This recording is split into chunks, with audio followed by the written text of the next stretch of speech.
We're in a 6-week series on Derailed. We're called Derailed. And it's really kind of in 3-week series, if you don't know that. Maybe the other teachers haven't said that. The first 3 sections are on the trouble part: shock, sorrow, and struggle. And then the next 3, starting next week, are going to be kind of coming out the other side on surrender, sanctification, and service. This is the final week in the front half. And my picture that I'm going to be sharing with you today is all about how we get to these spots in our life. Like you have all this momentum, you're going forward, and then all of a sudden something happens and it just piles up the train cars. You know, when the engine goes off, just the cars behind it, just boom, boom, boom, boom, boom. And those kinds of times of life happen to us all, where we're just going along, we're humming along, and then bam, something stops us, and we just hit the wall. But it's actually not a wall. It's actually this narrowing point is the picture I'm going to be trying to present. There's a narrowing point in your life where you're not sure how to get through this little spot and over to the other side. You think there's something over there, but you're not sure how to get through there. And a lot of times, let's be honest, we're not even sure if we want to be over there. Things were going good. Things were how we wanted them on this side. And now we get to this spot and we don't know how to get through, or if we even want to get through. What if on the other side it's more dangerous?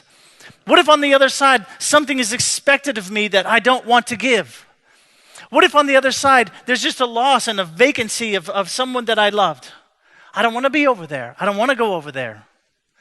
And this week, this idea of struggle. The struggle is the struggle to decide if I'm going to go through that narrows and get to the other side or not.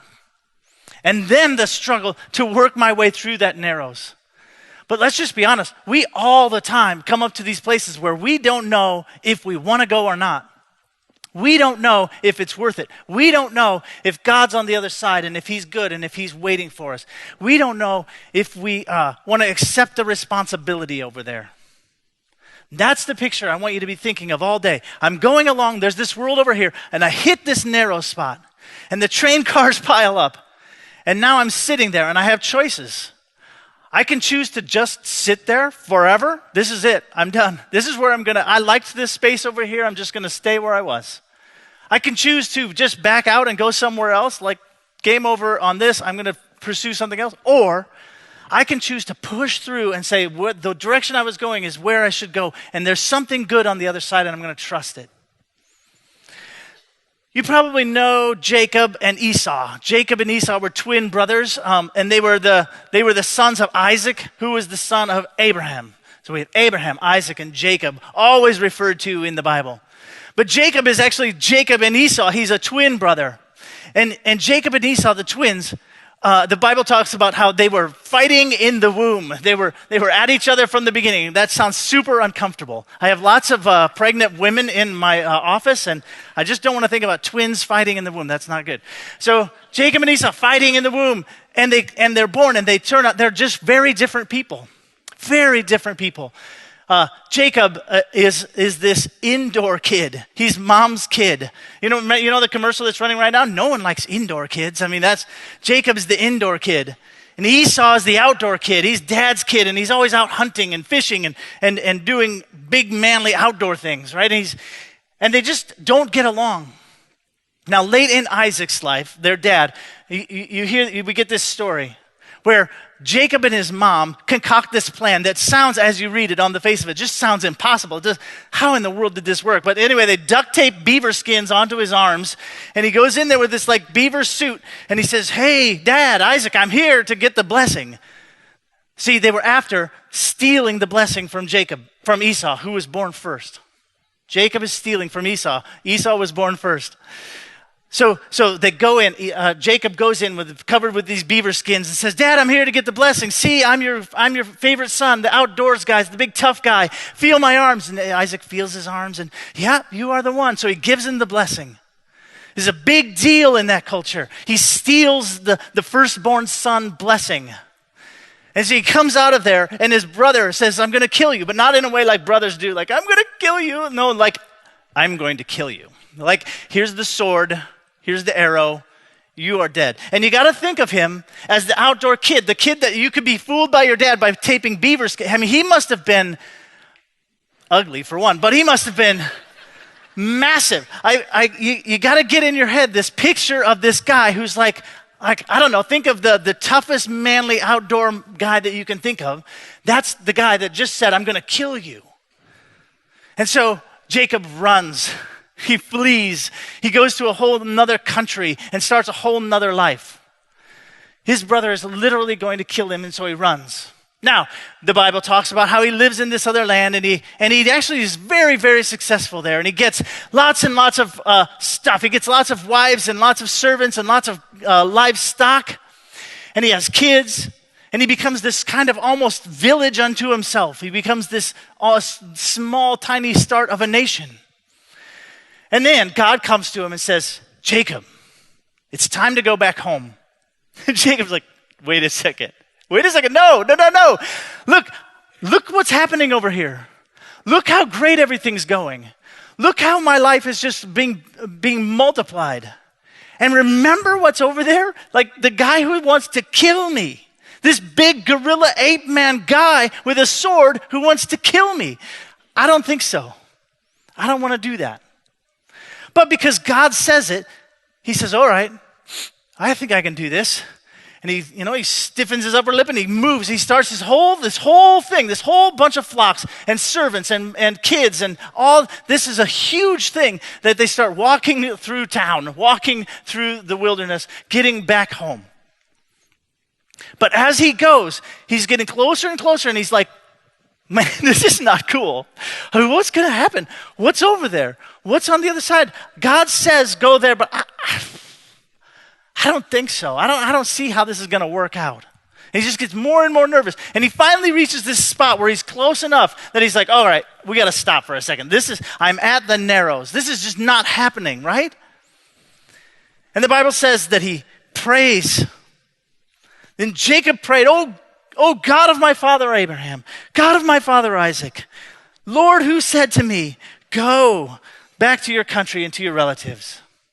This is a prayer that's like a prayer, the kind of prayer that you do where you're telling God something and you're asking God something at the same time, right? He's saying, God of my father, God who said to me, go. That's a question. It doesn't sound like it, but it is. You said to go, right? I mean, this is really you, right? I am supposed to go through this narrow spot, right? God who said, are you there? Are you listening? And then he tells God in this prayer, I am so scared. I am so afraid of my brother. My brother is big and burly and gonna kill me. That's what it says in the prayer. And then he says, but you have said to me, I will surely make you a great nation, and I'll make you prosper, and I'll make your descendants like the sea. We've got to live in order to be like the sea. I mean, please don't let us die. He's asking, he's begging, and he's scared. He's at the Narrows, and he doesn't know if the other side is good or not. He doesn't know if he wants to be there or not. He's thinking to himself, okay, maybe I'm just close enough. Maybe we'll just live here. Or maybe I'll just run away. We'll just go back home. Or maybe I can get through this, but I don't see how. That's the spot he's in. Then we get this idea that Jacob then does some smart things militarily. So he splits his whole group of people up and livestock up, and he splits them into two camps. He says, this way we can't all die, right? Some of us have got to live. When Esau comes and kills us, he'll only kill one or the other side, and some of us will live. The other thing he does that's kind of smart is he gives his brother a present. I know, I'll butter him up. Big old oaf as he is, he can still take presents. And so here's his present. 200 female goats, 20 male goats, 200 ewes, 20 rams, 30 female camels with their young, that doesn't count otherwise, 40 cows, 10 bulls, 20 female donkeys, 10 male donkeys. That is quite a gift, right? You're like, well, where do I put that? Thanks a lot. I mean, how do you wrap it too? I have no idea.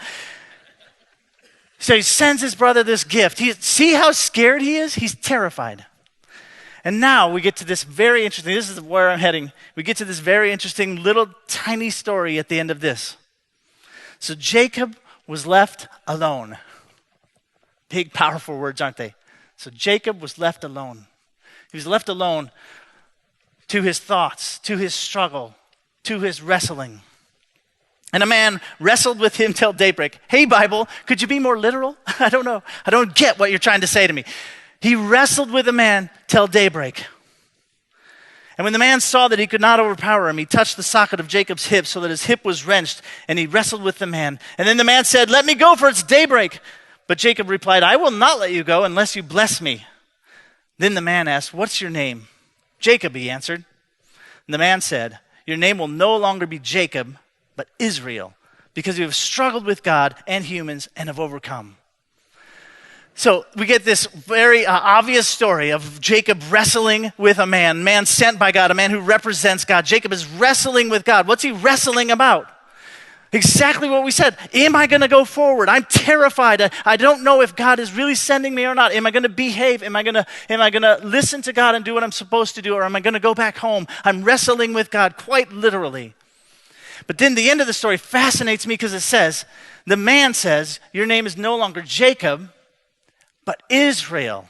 You know what Israel means? Literally, struggles with God or wrestles with God. Anytime you see El in a word, that El is God. Israel struggles with God. Guys, this is amazing. This Israel is the Israel we know. Israel, the people of God, the nation of God, the nation who eventually became God's people. God's descendants, which was like the sands on the sea. This is Israel. This is not just some strange thing. This is the beginning of this nation. And the beginning of this nation, who is of God, is called what? Struggles with God. That's amazing. The foundation of who we are. You and I come from this. The foundation of who we are is struggles with God. I tell you, if you were to make a nation, if I were to make a nation, and we were going to name it, we wouldn't pick this name. If I was God, which I am super not, and I was going to make a nation, what would I call it? Stable, super happy people. The guys who know the truth and never question it and just live in it, and it's all awesome.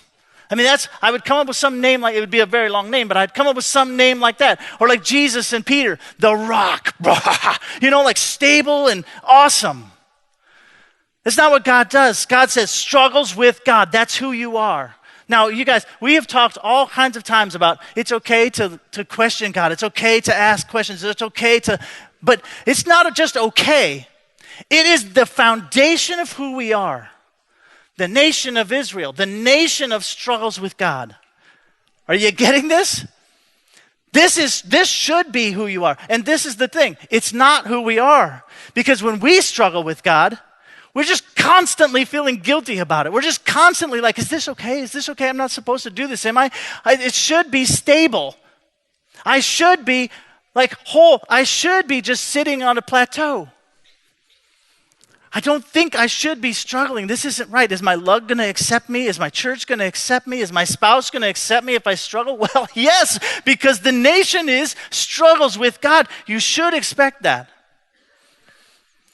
Struggles with God is exactly what it's about. So now, with you, when you get to these spots, what are you going to do? Are you going to engage in the struggle? Or are you going to avoid it and think, I'm not supposed to be here? This is not supposed to be what I do. Engage in the struggle. Go through the narrows. Get to the other side. When we were in Easter, Dave was talking, and he had a point that just really hit me, and I want to bring it back to you. He was talking about this verse in John, and it's always been my favorite Easter verse. And don't think ill of me when I tell you why it's my favorite Easter verse. It's because it's the funniest verse in the Bible. It's hilarious. And so he brings this up, and I'm ready to laugh. I'm like, oh, I love Easter because I laugh at this verse every time. But then he turned it on me, and I saw something I had never seen before. But let's get to the humor first. This is in John chapter 20, and this is Easter. This is when Jesus raises from the dead, right? And John's telling us the story about it, and here's what he decides that is the most important fact that you should know about Easter is that I, John, am the fastest runner of all the runners in Jesus' disciples. What? You got to remember, these guys are like 16, 17 years old. I mean, John's older when he's writing this, but when he's living it, he's a teenager. He's a silly kid. And he decides to tell us, here it is in John 20. So Peter and they just learned that maybe Jesus is alive.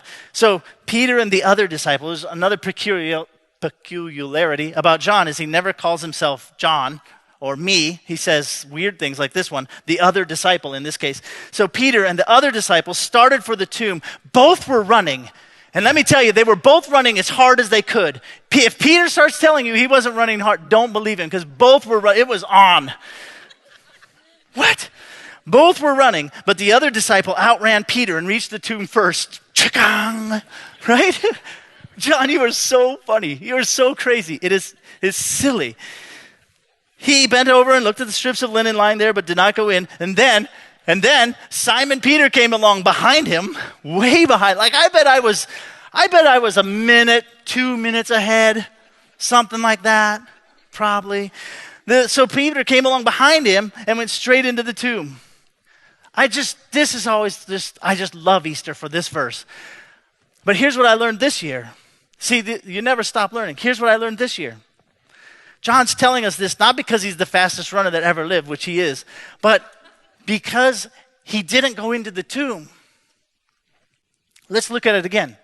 John's telling us this because he's embarrassed, not because he's proud. I am such a fast runner, which is true, but when I got there, I didn't go in. Peter, slowpoke as he is, goes straight in. Look at this. Both were running, but the other disciple outran Peter, and reached the tomb first. He bent over and looked at the strips of linen lying there, but did not go in. It's like John's like thinking this through, like, why didn't I go in? What's wrong with me? I mean, you know what it is I was so scared. I was so scared of what was going to be inside there. I didn't know what to expect. Because Jesus was everything to us. He told us that he was going to change the whole world. He told us that he was going to bring this whole new kingdom. And then they killed him and he was gone. And now we heard this rumor that he was alive again. But I don't know. I mean, and what if it's not? What if I go in there and he's just laying there? Then what? It's all ruined. It's all wrong. He gets to this narrow point.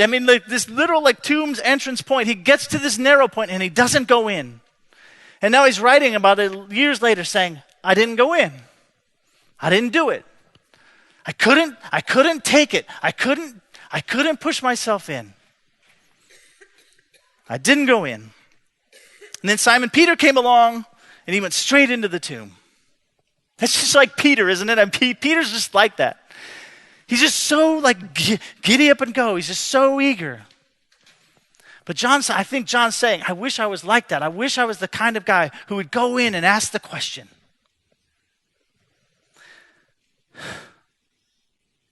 So it makes us ask the question, what kind are we?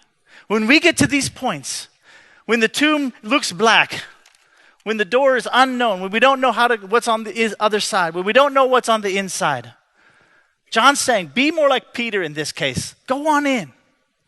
Investigate. Find out what the truth is. Now, here's for me, the next transition. Well, in the book of Galatians, Paul has this idea of running the race. He constantly is talking about running. And in Galatians, he says, who cut in on you and stopped you from running? Same kind of question, right? You're doing just fine. You're running along. Who cut in on you and stopped you from running? And a lot of times, for you and for me, we stop running when we're not sure about what's in the future. We stop running when we're scared that we're going to fall in a hole. We stop running when we think maybe the other side's going to be rougher than it should be. I was running on the flats and I saw a mountain in front of me. Okay, I'm done. Who cut in on you? Who stopped you from running? I'll tell you who cuts in on me and stops me from running. And so now this next little section is kind of for me, and I hope you follow along with it. But what cuts in on me and stops me from running oftentimes is thoughts, thinking, things that I think about that I'm not sure if this new thought, if this new thing I'm learning from this person who I'm reading fits in with the old things that I've learned, or the old things that I've read. And sometimes I'm like, wait a second, if I have to turn that truth around and look at it from another side, I'm not sure if I can do that. I'm not sure if it's safe. And so I start asking these questions like, is this acceptable? Is this okay to ask? And so for people who are like that, and especially for high schoolers and college students who get to these points all the time. College seems to be like the place where you're going to run up against this. People are going to be telling you ideas that, wait a second, that's not what I thought was going on. Right? When you get to college and your humanities teacher says, hey, I know you love all those Bible stories, but guess what? They're not yours. They come from all over the world, from all kinds of different times and places. You know that story of the flood? You're like, you don't own that. Everybody owns that. That's all over the place. And you're like, wait a second.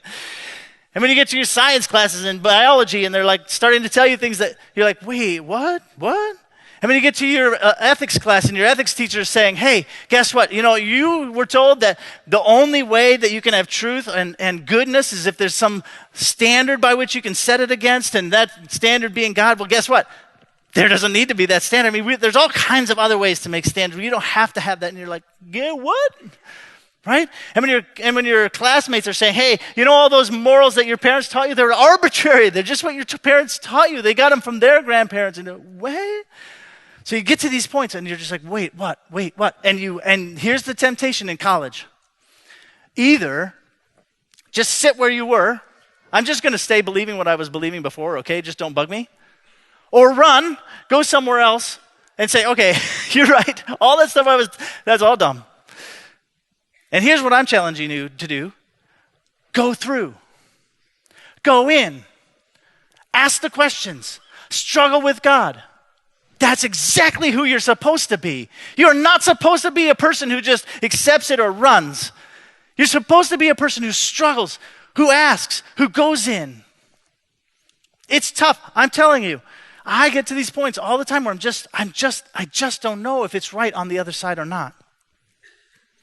So I'm going to quickly run through this little section here. Paul is talking about this situation that's happening where he was in Corinth and he taught people, and then he left, and then another guy comes in behind him and teaches people, and that other guy's name is Apollos. If you're looking in your Bibles, this is Corinthians chapter 3. Apollos comes in and teaches, and then the people, what do? They start saying, he's right, and no, he's right, no, he's right, and they start dividing the truth up between these three different teachers. And they say, this guy has the truth. And so if you hear it from this guy, it's not true because this guy has the truth. Wait, I listen to this guy has the truth. So this guy can't have the truth because this guy has the truth. And Paul's like, oh my word, stop it.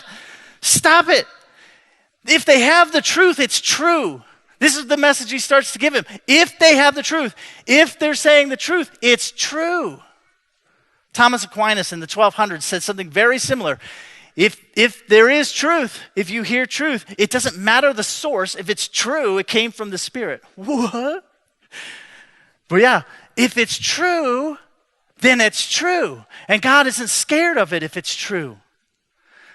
So Paul starts giving them this permission to just like listen to all three of these teachers. And if they have truth and it's true. If they say something that's not true, then they are also not right?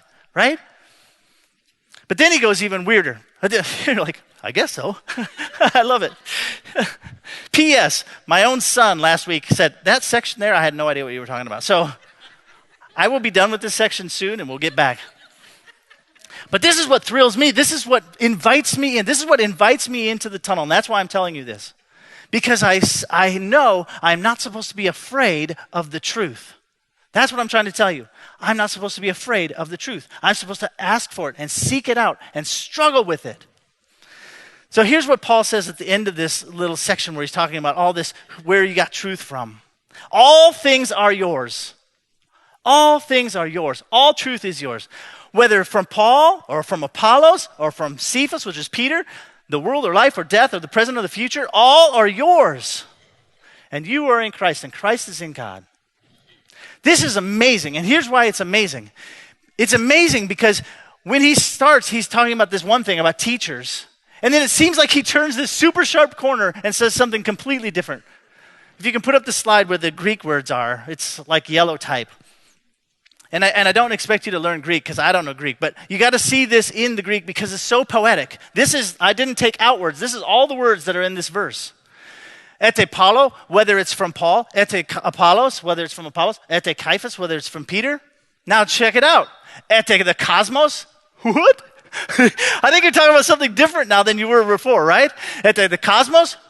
whole. So wait, so you said if the truth comes from the cosmos, if the truth comes from things that were created, I'm supposed to listen to it and learn from it and think about the truth in it? Yeah, you are. Yeah, you are. You are without excuse because from the beginning of the time, the created things screamed about God.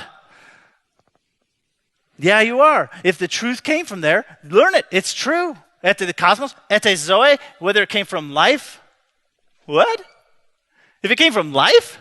Like if it came from me living, if it came from me interacting with people and understanding things, it's, yeah. Yeah, if it's true, it's true. I remember back in the history of Orchard Hill, there was a time where we started using actual like secular songs in our youth ministry, pop songs, and people were like, "Yeah!" Right? No, don't do that. Secular is devils. And one of the points we were making is, okay, right, but if it's true, if the words they're saying are true, and they're about real things, why are you so scared of true? Well, there is some reasons. There's also non-true in the same song, right? Right. You are supposed to be a parser. You are supposed to be a person who can take in and say, that's true, that's not true. And you're supposed to be a person who can do that from lots of different sources. Paul quotes secular philosophers in the Bible. What? No, he does. Paul quotes secular philosophers in the Bible. What does that mean? Paul's reading them. He's understanding them. He's looking for the truth in them. And sometimes he's saying, hey, what that guy said, that's true. Whoa, that's so crazy. Okay, ete thantos, whether it came from death. Ete estami, whether it came from the present or the future. I have no idea how that one worked for Paul. He got truth from the future somehow. I haven't gotten that one yet. But you see how beautiful that verse is? It doesn't matter where it comes from. If it's true, it's yours. Okay. Your struggle is not going to be necessarily with that. Your narrow point isn't going to be with, wait. Can I keep reading about this? Can I keep understanding this? But your questions that are there are going to be the same as my questions. Is it safe on the other side? Is God in this? Is God the one putting me here? Is God the one that brought me to this narrow spot? Do I even want to take the time and effort to do this and go through here? And my answer to you is absolutely. That's exactly what you're supposed to be doing. So let's look at this. Back to Jacob, where we started. Jacob gets to this narrow point. He prays to the God of Isaac, the God of Abraham. Are you really here? Are you really telling me to do this? Now in the story, he goes forward. He pushes through the narrow spot. And he meets his brother, and his brother greets him with open arms. He says, the present was stupid and out of control, and I didn't know where to put it. But other than that, you're good here. And then Jacob, we see at the end of this section says this. After Jacob came from Paddan Aram, he arrived safely at the city of Shechem in Canaan, and he camped within the side of the city. And for 100 pieces of silver, he bought from the sons of Hamor, the father of Shechem, the plot of ground where he pitched his tent. And this is the money. And there he set up an altar, and he called it El Elohe Israel. Remember I taught you a tiny little bit of Hebrew earlier? If it has El, it's God. God powerful, struggles with God. That's what he called this. That's a really strange thing to call your temple. What does it mean? The mighty God of Israel. Why am I telling you? Why is this so important? Because before he got to the narrows, he prays, God of my father, God of my grandfather. After he gets through the narrows, my mighty God. These narrow spots also refine you and bring you to God. My mighty God, the mighty God of Israel. So I'm going to encourage you. I want to pray with you that when you get to these narrow spots, when you're not sure if God's on the other side, go through, push in. Struggles with God is your name. And on the other side, the mighty God of Israel. Or, as I was thinking about it the other day, if we don't struggle, then God can't be mighty. He's the mighty God of those who struggle with God. He's not the mighty God of those who just sit and soak in the truth. The mighty God of those who struggle with God. So do it. Go in. I'm going to pray. Heavenly Father, so many times we buy this idea that we're supposed to coast, that things are supposed to be easy, that it's supposed to be great. So many times we buy this idea that once we're 12, we've learned everything we need to know. Struggles with God. Struggles with God. Our whole lives, you expect us to struggle. You expect us to work. You expect us to push through. And on the other side is beautiful, beautiful land. The mighty God of those who struggle. So I pray that we become people who are willing to struggle, who are willing to push through, who are willing to do the work, and then get to the other side where you are waiting for us. Now let us worship you in song. Amen.